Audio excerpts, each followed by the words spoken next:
We're going to walk down, and I'll be there with you, to the Capitol. We will stop the steal. What has happened? How did we get here? How did things get so bad in this country? Broken shards of glass still on the ground. So I started cleaning up in the Rotunda. Congressman Kim was photographed on his hands and knees helping clean up the damage left behind.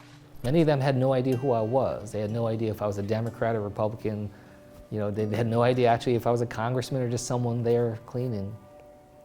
But I think it was just the action of service that was impactful. To those who strove to deter us from our responsibility, you have failed.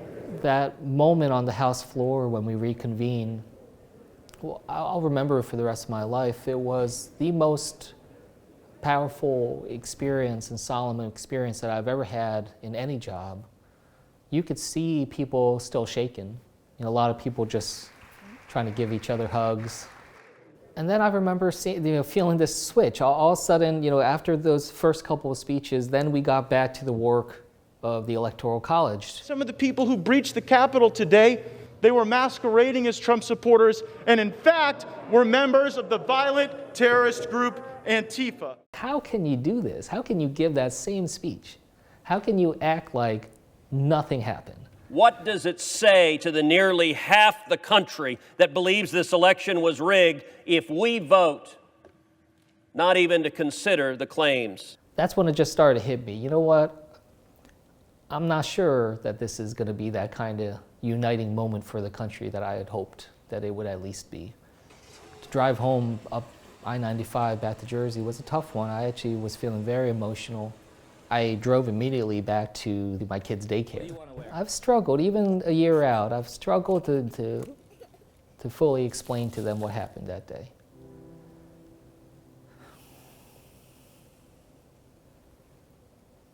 And I told them that I'm safe, that I'm okay, but that there were people that tried to hurt the Capitol building. In some ways, I think the Smithsonian could play a role in helping me explain to the kids what happened.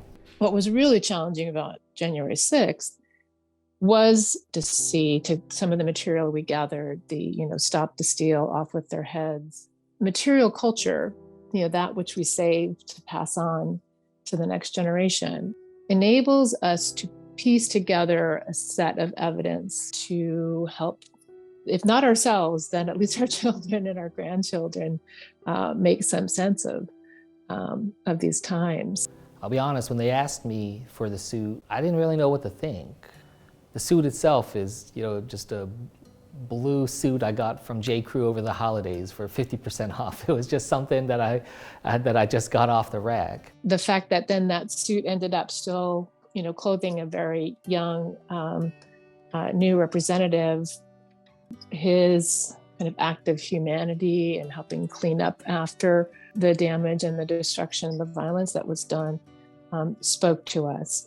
Literally thousands of these just would come in. It was not anything I had planned in terms of cleaning the Rotunda. It was just a very instinctual decision at that moment. And I wanted to just be productive. I wanted to be helpful. I hope they see in that suit a simple act of humility and service. I actually think that what happened on January 6th has now been weaponized in terms of this disinformation, and it's actually being used to pull us further apart.